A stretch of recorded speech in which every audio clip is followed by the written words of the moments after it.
Je crois que tout le monde peut considérer ça comme inacceptable. Nous insurgeons, moi-même j'ai très vite réagi dès que j'ai vu cette vidéo qui est assez insoutenable, j'ai pas pu la regarder jusqu'au bout.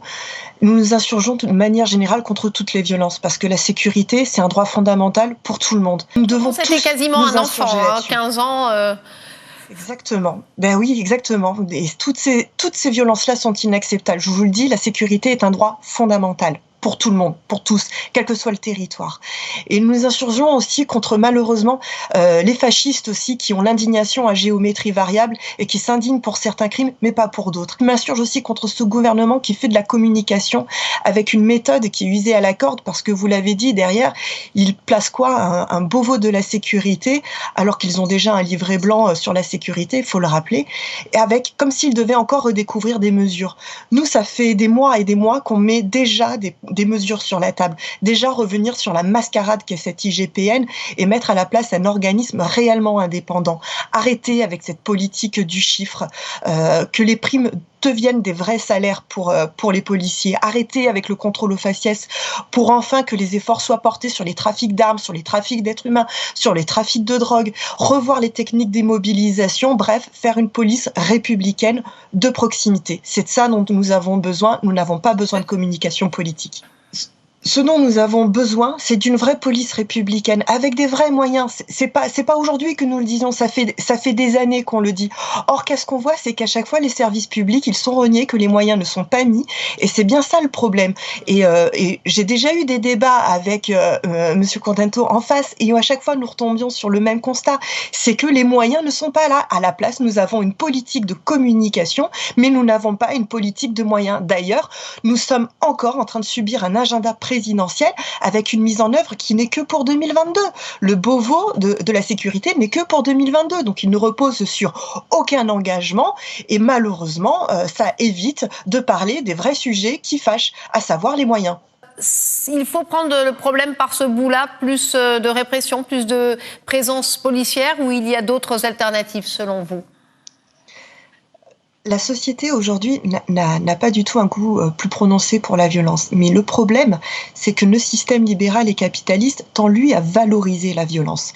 Et je pense que c'est là-dessus qu'il faut comprendre. C'est-à-dire que quand vous détruisez tous les mécanismes de solidarité, quand vous anéantissez tous les liens, tout le travail des associations, quand vous leur enlevez et ôtez des subventions, quand vous paupérisez les services publics, alors vous valorisez quoi? Vous valorisez le chacun pour soi. Et le chacun pour soi, c'est la loi du plus fort. Et la loi du plus fort, par essentialisme, c'est ça la violence, c'est là qu'elle prend racine.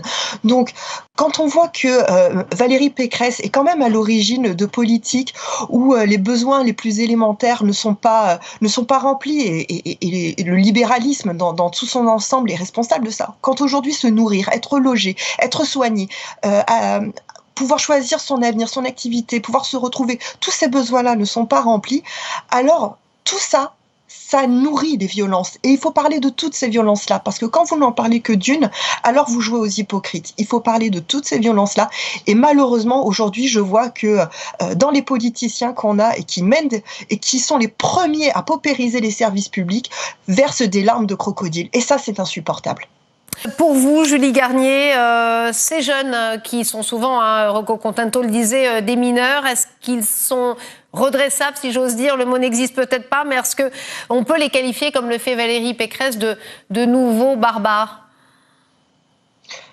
Non, c'est pas responsable pour un politicien de parler de barbarie ou d'ensauvagement, parce que c'est absolument pas, en fait, prendre en considération et leur responsabilité dans ce phénomène-là. Je vous le disais, on a besoin de liens, on a besoin de services publics, on a besoin de ces associations. Dire qu'un enfant est déjà perdu, mais vous vous rendez compte, c'est quoi? C'est quel avenir donner à cette jeunesse? Aujourd'hui, ce sont les mêmes qui sont en train de nous dire, finalement, c'est pas la responsabilité de nos politiques, c'est la responsabilité des individus. Non, il y a de la responsabilité des politiques. Vous savez, moi j'ai grandi en ZEP. J'ai grandi à Évry, j'ai grandi dans les quartiers. De la violence, oui, il y en a. Et il y en a encore plus quand on délaisse, malheureusement, et quand on ne met pas les moyens. Quand il n'y a pas les moyens pour les écoles, quand il n'y a pas les moyens pour les éducations, quand il n'y a pas les moyens pour les associations. Et aujourd'hui, ces politiques-là, ce sont les premiers à baisser tous les moyens qu'on devrait donner justement à l'avenir à notre jeunesse. Moi, j'en ai marre de cette hypocrisie. Et je le sais d'autant plus que justement, je viens de ces quartiers-là. Eux ils n'y mettent jamais les pieds. Et ce sont les premiers à nous dire, eh ben, c'est vous qui faites mal ou c'est votre responsabilité. Ras-le-bol de ces hypocrites. Tout ce que je vois, c'est qu'aujourd'hui, ce dont nous avons le plus besoin, c'est de république, sur tous les territoires. C'est que nous avons besoin d'avoir, oui, de la sécurité, mais aussi de l'éducation, et aussi des associations, et aussi des services publics, et aussi des hôpitaux, etc. Et que tout ça, ils nous l'enlèvent au fur et à mesure, politique après politique. Que ce soit Macron, que ce soit Sarkozy, que ce soit tous, ce sont toujours les mêmes. À chaque fois, les premières mesures qu'ils prennent, c'est toujours de taper dans les services publics pour ensuite valoriser le 1%. Voilà, ça c'est la réalité et ce sont les faits.